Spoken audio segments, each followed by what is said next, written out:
The red-eye flight from San Diego to Washington was half empty on this Tuesday night, and most passengers were already settling in for the long journey across the country, with their pillows and blankets ready for sleep, or their devices glowing in the dimmed cabin lights as the plane taxied toward the runway for takeoff. And in seat 12F sat a man who looked like he belonged in any suburban neighborhood in America, with his faded jeans and gray shirt that had seen better days and running, shoes that were comfortable but worn, and his brown hair was a bit too long, and he had a few days of stubble on his face that made him look tired and unremarkable in every possible way. And his name was Jack Manning, though nobody on the plane knew his name or cared to know it because he was just another passenger heading home from what looked like a business trip,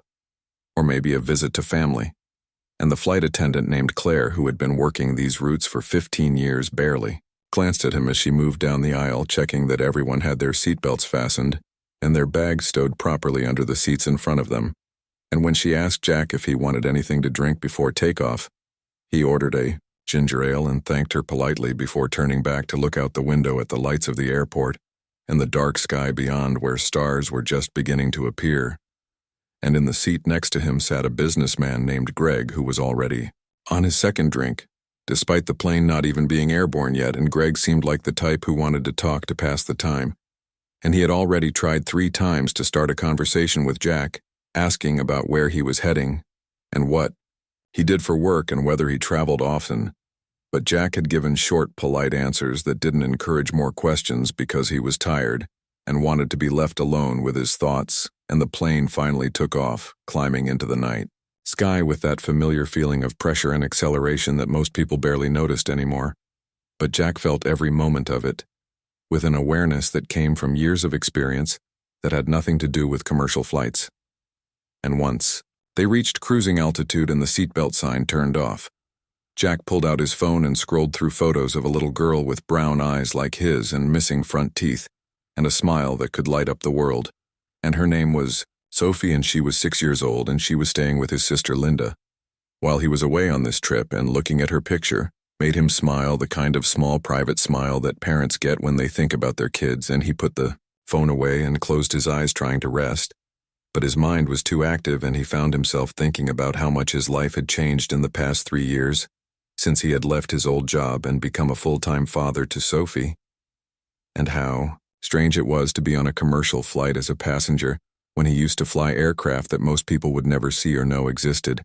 and how he had worked hard to build this normal, quiet life where he was just a dad who helped with homework and made breakfast and went to soccer games and parent-teacher conferences, and nobody knew anything about who he used to be or what he used to do.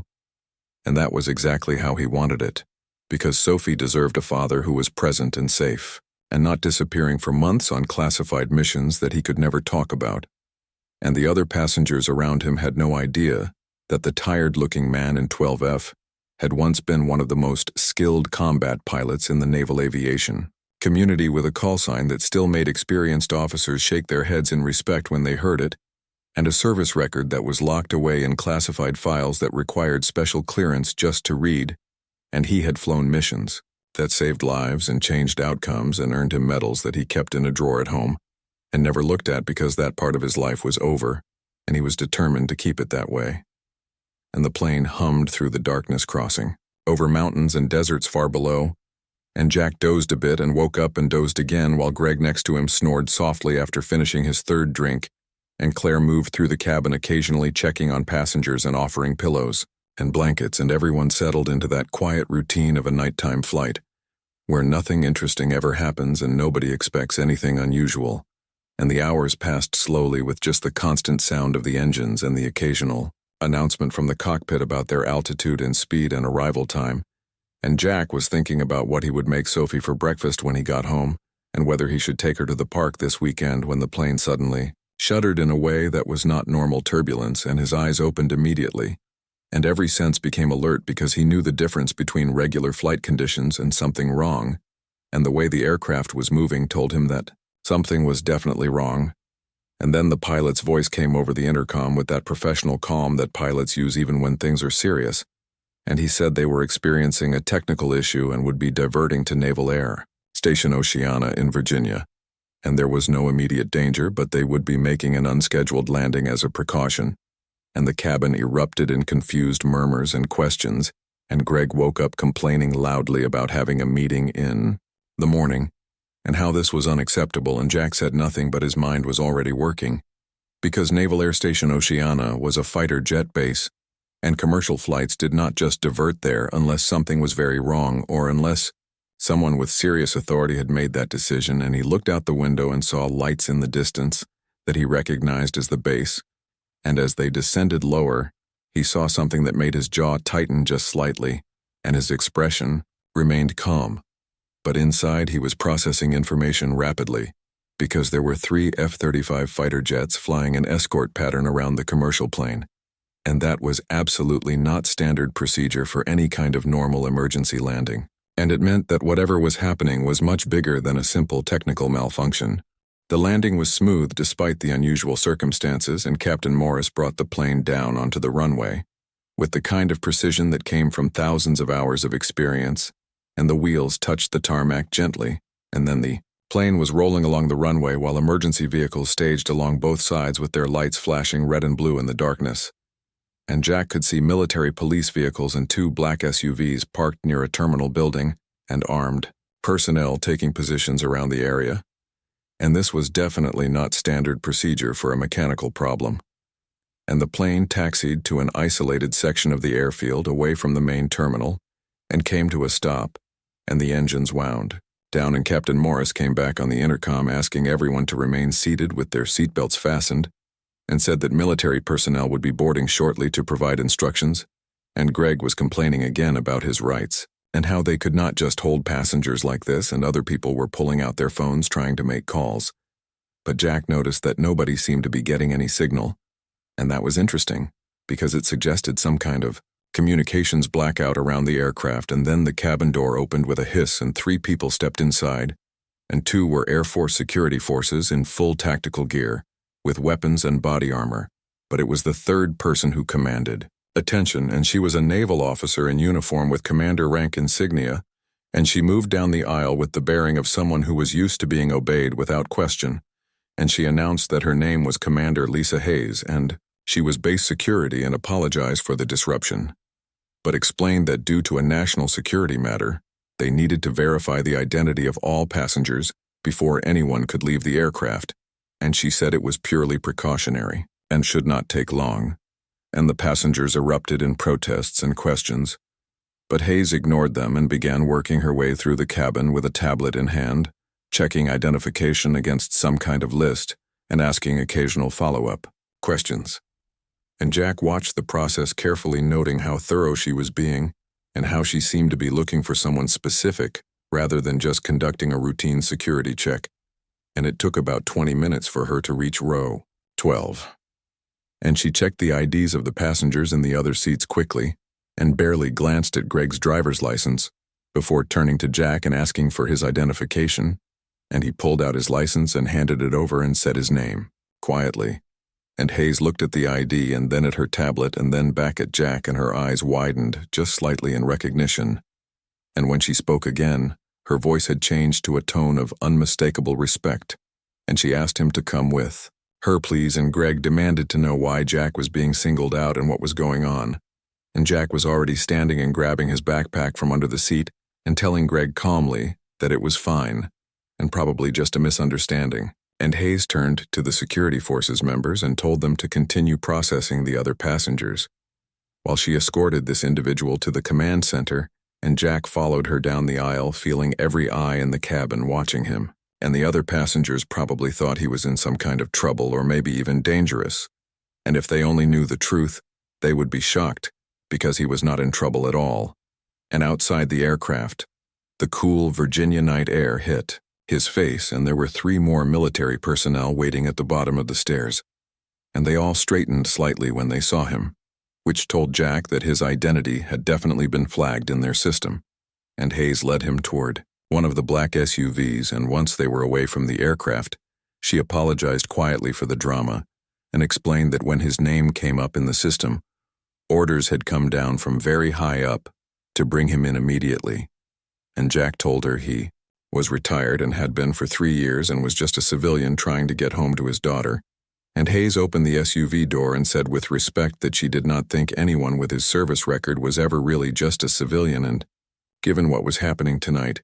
the brass seemed to agree with that assessment, and Jack climbed into the vehicle with a sense of resignation settling over him, because he had worked so hard to leave that life behind and build something normal for Sophie and become the kind of father who was present and reliable, and not constantly disappearing on classified missions. But apparently some things could not be left behind, and some skills were too rare to stay unused when they were needed. And the SUV pulled away from the aircraft, heading deeper into the base and through the window. Jack could see those F-35 fighter jets returning from their patrol and coming in for landing with their engines screaming and whatever was happening. Tonight it was big enough to pull a commercial flight out of the sky and scramble fighters, and somehow impossibly it involved him, and the SUV drove past several checkpoints where guards waved them through after checking credentials, and they went into sections of the base that were clearly restricted and finally pulled up in front of a building that looked unremarkable from the outside. But Jack knew that the most important facilities always looked unremarkable, because that was the point, and Hayes led him inside. And they went through 2 security checkpoints that required biometric scans, and Jack raised an eyebrow at that, because it meant whatever was happening required serious security protocols. And then they entered a briefing room where about a dozen people were gathered around a large display screen, and all the conversation stopped the moment Jack walked in, and a 2-star admiral turned from the screen, and his weathered face broke into an expression of relief. The hangar was located on the far side of Oceana, in a section that required clearances most military personnel would never achieve, and Jack walked through the massive space with Dr. Price and Admiral Mitchell, and their footsteps echoed off the concrete floor, and when they rounded a corner and the prototype came into view, Jack stopped in his tracks and said something under his breath that expressed his amazement because the aircraft designated XF-47 Wraith looked like it had been designed by someone who understood both art and lethality, and every line served a purpose,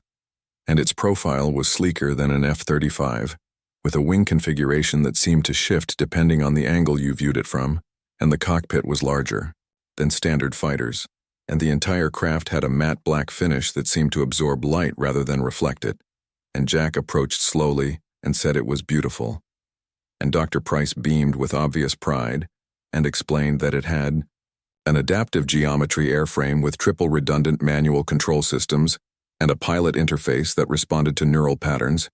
and they had eliminated 90% of the electronic systems that made modern fighters vulnerable to interference, and what was left was shielded by materials they had adapted from deep space probe technology. And a chief petty officer approached with flight gear and told Jack it was already sized based on his file measurements, and they would get him suited up right away. And 20 minutes later, Jack stood in a flight suit that felt both familiar and strange, because it had been 3 years since he had worn tactical gear, but muscle memory was powerful, and his hands automatically checked seals and adjusted straps and verified equipment placement, without him having to think about it, and Admiral Mitchell walked with him to the aircraft and told him that his wingman was already airborne, and his name was Lieutenant Kyle Barnes with the call sign Boomer, and he was a good pilot with steady hands and would be flying a modified F-35 at the edge of the interference zone, ready to provide support if needed, and Jack said if he needed support, he would already be in trouble, and climbed the ladder to the cockpit. And the interior of the Wraith was unlike any fighter he had ever flown, with a heads-up display that was minimal and controls that were a mix of traditional stick and throttle and touch points that glowed faintly in the dim light. And when he settled into the seat, something remarkable happened, because the cockpit seemed to come alive around him, with systems initializing with a soft hum that he felt more than heard, and Dr. Price's voice came through his helmet, saying the neural interface would take some getting used to and he should not fight it, but let it read his responses and adapt, and she told him to think of it less as flying a machine, and more as extending his own senses. And Jack ran through the pre-flight checklist with his hands moving with practiced efficiency. Despite the unfamiliar systems, and everything responded crisply and precisely, and outside the cockpit ground crew moved with choreographed efficiency. And the tower cleared him for departure and gave him wind information and altimeter settings, and Jack acknowledged and said he was ready for taxi,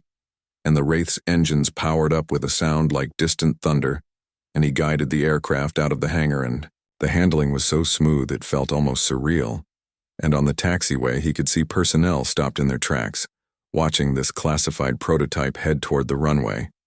And at the runway threshold, Jack took a breath because the last time he had done this for real for a mission that mattered.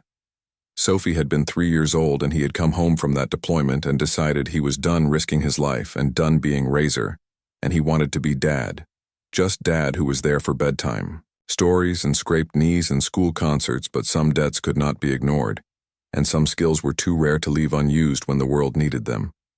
And he told the tower he was ready for takeoff, and they cleared him and told him good hunting, and Jack pushed the throttles forward, and the Wraith leaped down the runway like a predator that had been caged too long, and finally set free. And the acceleration pressed him back into his seat,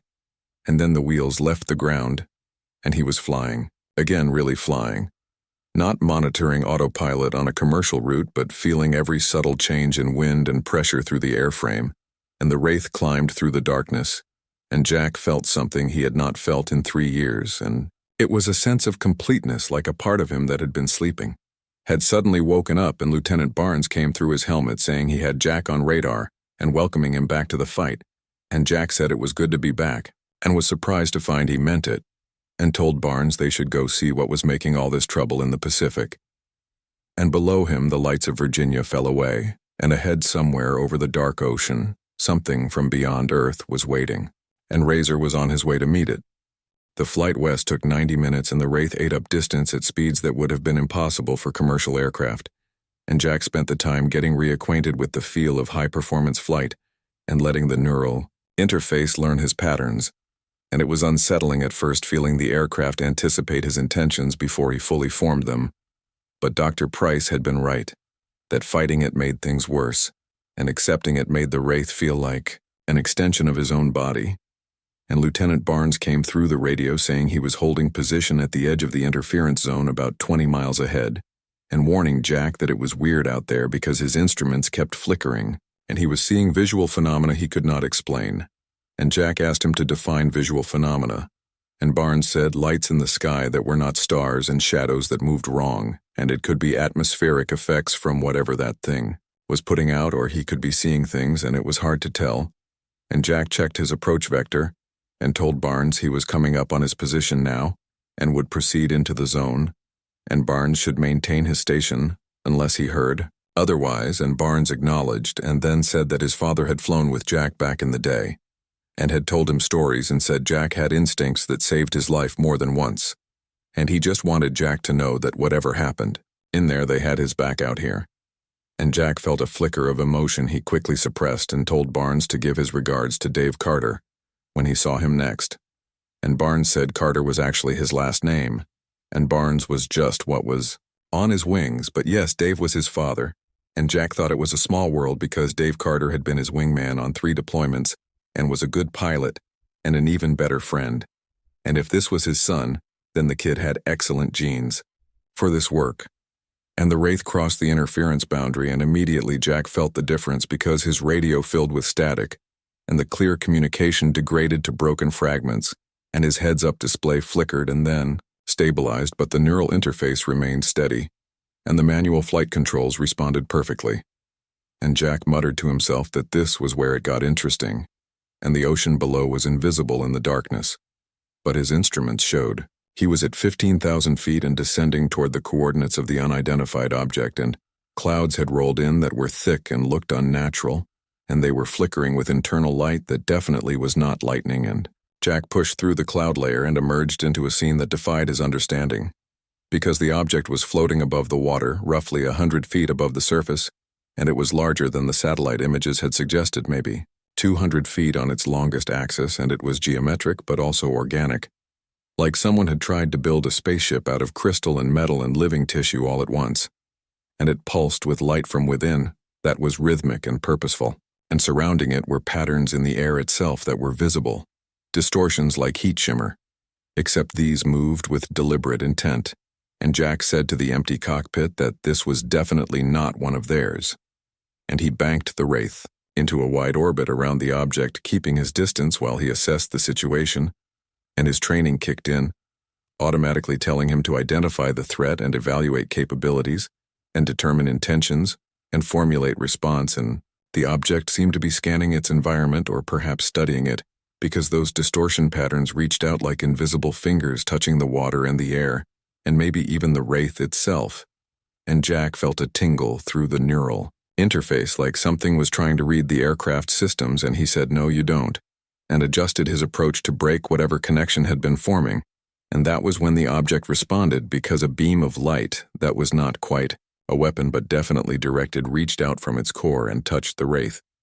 And Jack's cockpit lit up with warnings and systems went haywire, and the neural interface screamed feedback into his brain, and every instinct told him to eject and get out before the aircraft failed completely.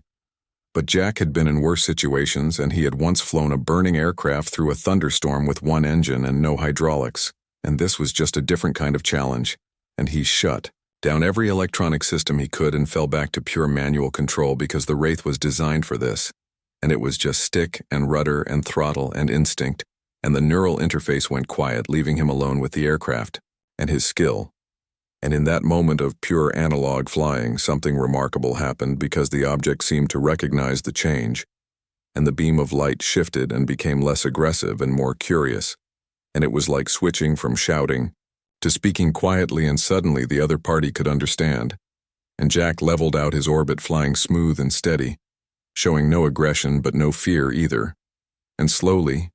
carefully, he opened a channel on the most basic radio frequency that humans used, and said that he was United States Naval Aviator Jack Manning,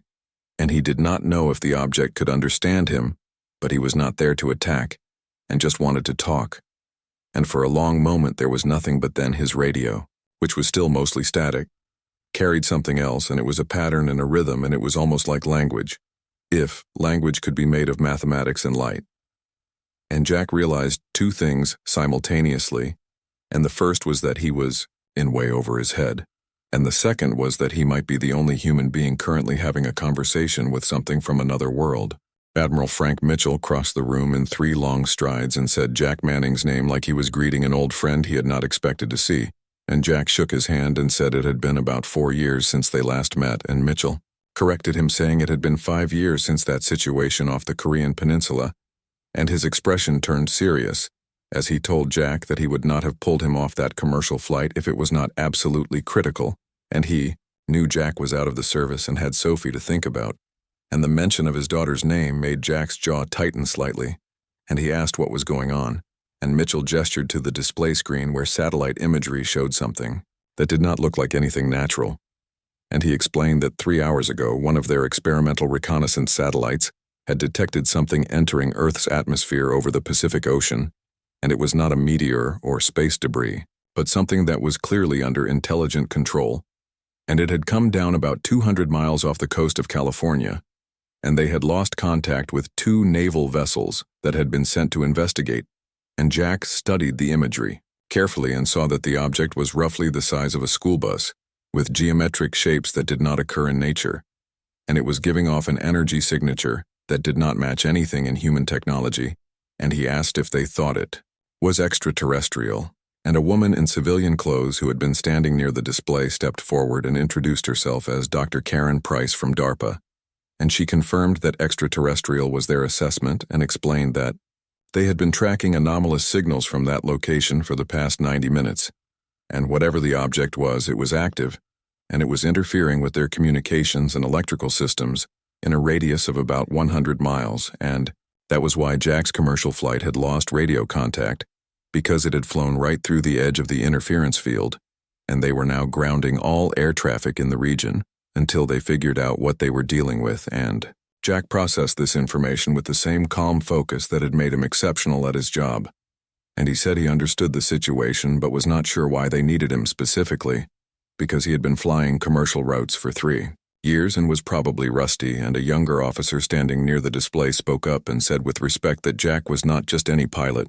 because he was Razor, and the call sign hung in the air like a ghost from another life, and Jack had earned that name 12 years ago during a classified mission that still made senior officers talk in whispers, and he had flown an experimental aircraft into hostile territory and completed an extraction that everyone said was impossible and brought his entire team home despite odds that should have killed them all. and the mission had earned him a Navy Cross that he kept in a drawer and never looked at, and he said quietly that it had been a long time ago. And Mitchell replied that skills like his did not disappear, and right now they needed someone who could fly in conditions that would ground anyone else, because the interference from that object was causing havoc, with standard avionics, and conventional pilots were experiencing system failures and spatial disorientation and sensor blackouts, and they needed someone who could fly on instinct and adapt in real time to conditions that nobody had ever encountered before. And Dr. Price pulled up a new image on the screen, showing a sleek aircraft that made Jack's breath catch for just a moment, and she explained that they had developed a prototype fighter specifically designed to operate in high-interference environments with minimal electronic systems and manual backup controls and enhanced pilot interface, and it had been in testing for 2 years, but this was the only operational model. And Jack said flatly that they wanted him to fly an untested prototype into an unknown situation involving possible alien technology. And Mitchell said yes without hesitation, because if they did not figure out what that object was doing and find a way to stop it, the interference field was going to keep expanding, and in 6 hours it would reach the West Coast, and in 12 hours it could affect the entire continental United States. And they were talking about every aircraft being grounded and every electrical grid potentially being compromised, and infrastructure collapse on a scale that would cause chaos. And Jack looked at the faces around the room, and these were not people who exaggerated or panicked. And if they said the situation was critical, then it was critical. And he thought about Sophie, probably asleep at his sister's house, right? Now with her stuffed elephant tucked under her chin. And he thought about the life he had built for her, and the normalcy he had fought so hard to create. And he thought about what would happen to that life and her future if this situation spiraled out of control.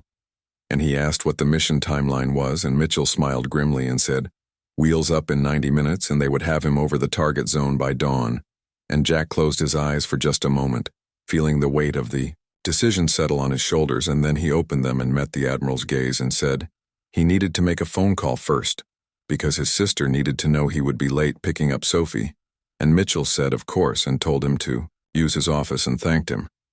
And Jack replied that he should save his thanks until after he got back, and added that he was assuming this alien thing would not turn him into space dust. And Dr. Price laughed nervously and said they were fairly confident that would not happen. And Jack repeated the words fairly confident in a tone that made it clear what he thought of that reassurance. That evening, Jack sat on the couch with Sophie curled up against his side, watching a cartoon about talking animals. And her small, warm weight was the most grounding thing in the universe, after 3 days of impossible experiences and alien contact, and decisions that would affect the future of humanity. And Sophie's head was getting heavy against his shoulder,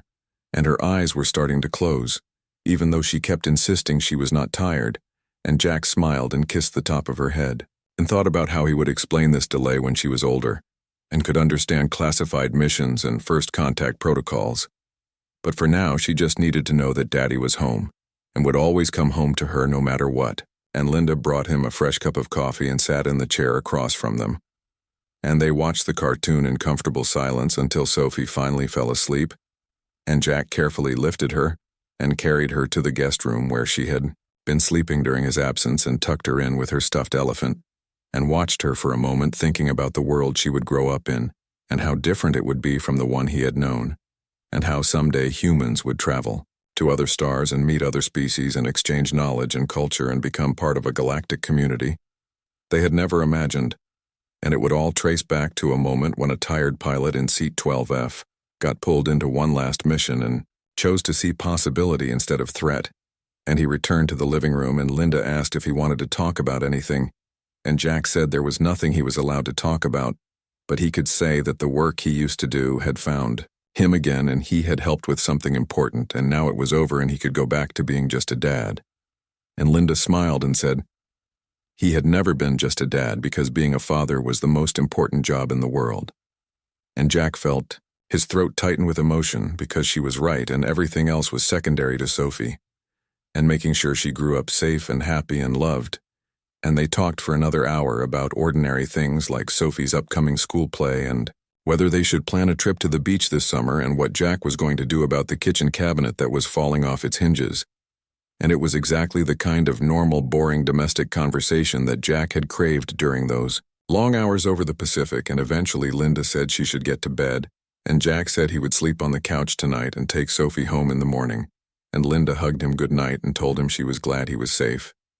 And Jack sat alone in the quiet living room with his coffee and thought about the past 3 days and about Voyager 1 still being studied and helped by human scientists, and about Lieutenant Barnes and his father Dave Carter, and about Admiral Mitchell and Dr. Price and all the people who were working right now to understand what this meant for humanity, and about the F-35 pilots who had escorted that commercial flight and had no idea that the man in seat 12F was someone whose call sign still carried weight in military circles. And he thought about how he had spent 3 years trying to be invisible and ordinary, and how one random flight had pulled him back into extraordinary circumstances, and how he had made choices that would ripple forward through time in ways he could not fully comprehend. And his phone buzzed with a text message, and it was from Admiral Mitchell saying, "Thank you again," and that the entity had asked about him specifically and wanted to know if the human pilot was well, and Jack smiled and texted back that he was home with his daughter and all was well. And Mitchell replied that the entity seemed pleased by that response, and Jack put his phone away and finished his coffee and thought about how strange and wonderful it was that somewhere in a secure facility, an alien explorer was asking about his well-being, and how that same alien had shared laughter with him through mathematical patterns and light, and how the universe was so much bigger and more connected than anyone had realized. And he thought about Sophie asleep in the next room, and how she represented the future, and how her generation would be the ones to really explore the stars and meet other beings and build bridges between worlds, and his generation had just opened the door, but hers would walk through it, and that was as it should be, because each generation stood on the shoulders of the one before. And Jack felt tired but satisfied, and he stretched out on the couch and closed his eyes and let sleep take him, and he dreamed of stars and his daughter's laughter and pancakes shaped like elephants. And when he woke in the morning, sunlight was streaming through the windows, and Sophie was standing next to the couch, poking his shoulder and asking if they could go home now because she missed her room and her toys. And Jack said yes, they could go home and they would stop for breakfast on the way, and Sophie cheered and ran to get her backpack, and Jack stood and stretched and felt the ache of 3 days of tension finally leaving his body. And Linda came in with his jacket and his worn backpack and kissed his cheek and told him to drive safe. And Jack thanked her for everything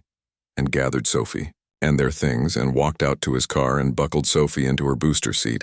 And she chattered the whole drive home about everything she wanted to do today, and Jack listened and responded and felt his life settling back into its normal rhythm. And when they pulled into the driveway of their small house, Sophie unbuckled herself and ran to the front door, and Jack followed more slowly, carrying their bags and thinking about how this house and this life was what he had built after leaving the service, and how it was more valuable than any medal or commendation. And he unlocked the door, and Sophie ran inside to check on her toys and make sure everything was where she left it. And Jack set down the bags and looked around at the comfortable, familiar space and felt grateful beyond words. And that evening, after dinner and bath time and bedtime stories,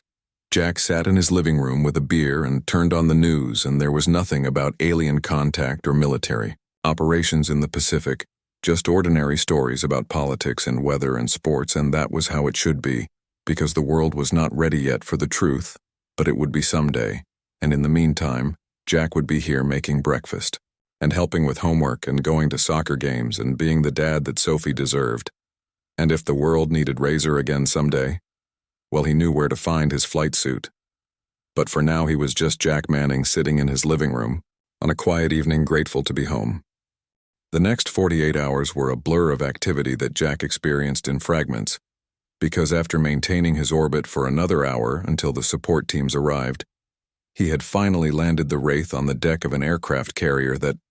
had been diverted to the area, and climbed out of the cockpit exhausted in a way that went beyond physical tiredness. And Admiral Mitchell had been there waiting, and shook his hand and told him he had done something extraordinary and potentially changed the course of human history. And Jack had just nodded because he was too tired to process the magnitude of what had happened, and they had debriefed him for 6 hours straight with doctors and scientists and military intelligence officers, all asking questions and taking notes and recording everything he said about the contact and the communication. and the entity's responses, and Dr. Price had been there coordinating with the scientific team that was now working with the entity, which they had started calling Voyager 1, pending an actual name. And the entity had allowed a team to approach an especially modified craft that could withstand its energy signature, and they were beginning the process of understanding its technology and damage and what it would take to repair it. And somewhere in those first 24 hours, Jack had finally been allowed to sleep in a cabin aboard the carrier, and he had crashed hard and dreamed of strange lights and mathematical patterns, and Sophie's laugh all mixed together. And when he woke up, Admiral Mitchell told him that the President herself wanted to speak with him, and Jack had taken the call in a secure communications room, and the President had thanked him personally for his service and his quick thinking and his choice to pursue communication rather than confrontation, and she said that what he had done out there over the Pacific would remain classified for now, but that history would remember it when the time came. And Jack had replied respectfully that he had just done what seemed right in the moment, and the President had laughed and said that was exactly why they needed people like him. And after the call ended, Jack had asked when he could go home, because he needed to see Sophie and explain why he had been delayed, even though he could not tell her the real reason. And Mitchell had arranged for immediate transport. And so here Jack was on the third day after that commercial flight had been diverted, standing in the cabin of a military transport aircraft heading to Maryland, and looking out the window at clouds that seemed ordinary now, even though he knew the universe was so much stranger and more wonderful than most people realized. And he thought about the entity Voyager 1 and how it was being cared for by the best minds humanity could offer, and how in exchange it was sharing information about space travel and energy generation and materials science that would advance human technology by decades or maybe centuries. And more importantly, it had shared information about the neighborhood Earth occupied in the galaxy, because there were others out there, and some were friendly, and some were neutral, and some were hostile, and humanity had been ignorant of the larger universe, but that ignorance was over now. And because Jack had chosen diplomacy over destruction, and had seen a damaged explorer instead of a threat, humanity's introduction to that universe had been peaceful, and the transport began its descent toward the airfield near his sister's house. And Jack gathered his bag, which was the same worn backpack he had carried onto that commercial flight 3 days ago, when he had been just another tired passenger in seat 12F, and the plane landed. And Jack walked down the ramp into bright afternoon sunlight, and there was a car waiting to take him the rest of the way. And 20 minutes later, he was standing on his sister Linda's front porch and knocking on the door, and Linda opened it with an expression of relief and concern mixed together. And before she could say anything, Sophie came running from inside the house yelling, "Daddy," and launching herself at him, and Jack caught her and lifted her up and held her tight, breathing in the scent of her strawberry shampoo, and feeling his heart settle back into place, because this was what mattered, and this was what he had been protecting out there over the Pacific. And Sophie pulled back and looked at him with those brown eyes so like his own, and said he was supposed to be home 2 days ago. And Aunt Linda said his flight was delayed, and Jack said it was delayed, but he was home now, and that was what mattered. And Sophie hugged him again, and then wriggled down and grabbed his hand and pulled him inside, chattering about everything that had happened while he was gone. And Linda caught his eye over Sophie's head with a questioning look, and Jack gave a tiny shake of his head that said he could not talk about it. And Linda nodded because she understood, and Sophie dragged him to the kitchen and demanded that he make pancakes for dinner, because he had missed 2 whole days of being home, and pancakes would make up for it. And Jack laughed and said he would make pancakes shaped like animals, and Sophie clapped her hands and said she wanted an elephant, and Jack rolled up his sleeves and got to work, and Linda made coffee and watched him with a small smile. And later, after Sophie had eaten 3 elephant-shaped pancakes and was watching cartoons in the living room, Linda asked quietly if everything was okay and if they were safe, and Jack said honestly that everything was better than okay, and they were safer than they had been 4 days ago. And that was all he could say, and Linda studied him for a long moment and then nodded and said she trusted him, and Jack felt grateful for a sister who knew when not to push for answers. The conversation, if it could be called that, lasted 17 minutes, and Jack maintained his steady orbit while the entity, whatever it was, seemed to study him with methods beyond his comprehension, and the patterns in the air grew more complex, and his radio continued to emit those strange mathematical rhythms that almost made sense if he stopped trying to understand them with his conscious mind. and just let them flow through him. And his neural interface, even in its minimal state, began, picking up something that was not words but concepts, and he got impressions of curiosity and isolation and damage, and the entity was not hostile but lost, and Jack risked narrowing his orbit, bringing the wraith closer, and the light from the object intensified, and suddenly his heads-up display, which had been dark, flickered to life. But instead of his normal flight data, it showed images and symbols and a star map that definitely was not from Earth's perspective, and Jack said softly that it was a long way from home, and the response came through his radio as a sound that might have been agreement, if agreement could be expressed in three-dimensional mathematics, and carefully moving slowly so as not to alarm the entity. Jack began inputting data into his communication system using basic information about Earth and humanity and where they were in the universe, and he used the most fundamental language he could think of, which was mathematics and physics and the universal constants. That did not change no matter what world you came from, and the entity responded, and more images flooded his display, showing a journey spanning unimaginable distance and an accident where it had collided with something in deep space, and damage to systems that allowed navigation and a desperate descent to the nearest planetary body, and confusion about the beings it had detected here, with their electromagnetic noise and aggressive postures, and Jack transmitted that humans had thought it was a threat, and the response suggested the entity had not realized it was causing harm, and its damaged systems were leaking radiation across spectrums it normally contained, and it was like a wounded animal thrashing in pain, not realizing. It was destroying everything around it, and Jack asked if it could control the interference and stop it. And there was a long pause, and then slowly, over the next few minutes,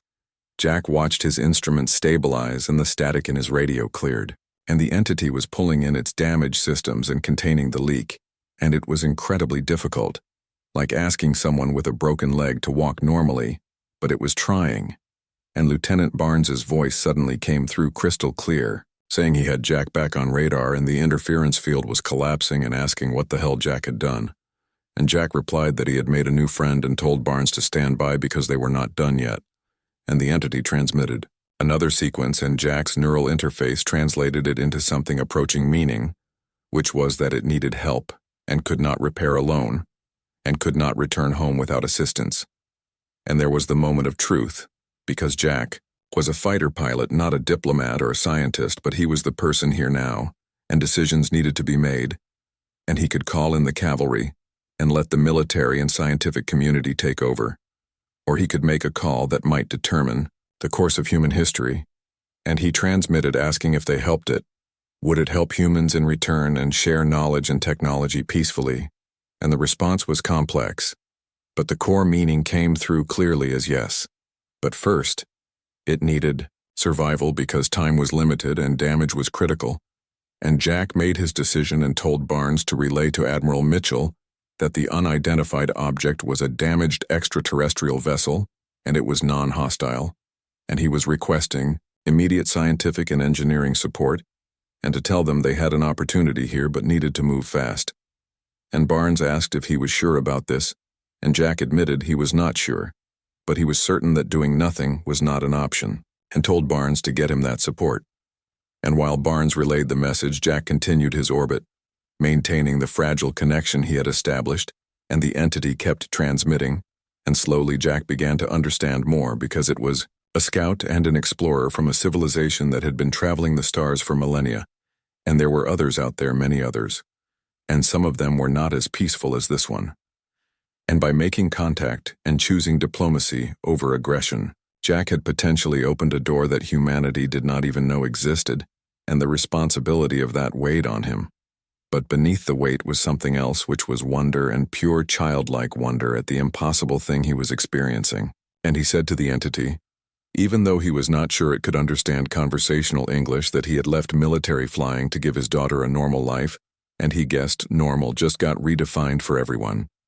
And the entity pulsed with light, and somehow Jack knew it was the equivalent of laughter, because even across the vast gulf of evolution and experience, humor was universal, and Admiral Mitchell's voice came through the radio, saying they had transport inbound with their best people, and estimated time of arrival was 40 minutes, and asking if Jack could maintain position until then. And Jack replied that he was not going anywhere, and neither was his new friend. And they would wait. And so they did with a human pilot and an alien explorer orbiting each other in the dawn light over the Pacific Ocean, waiting for the world to change.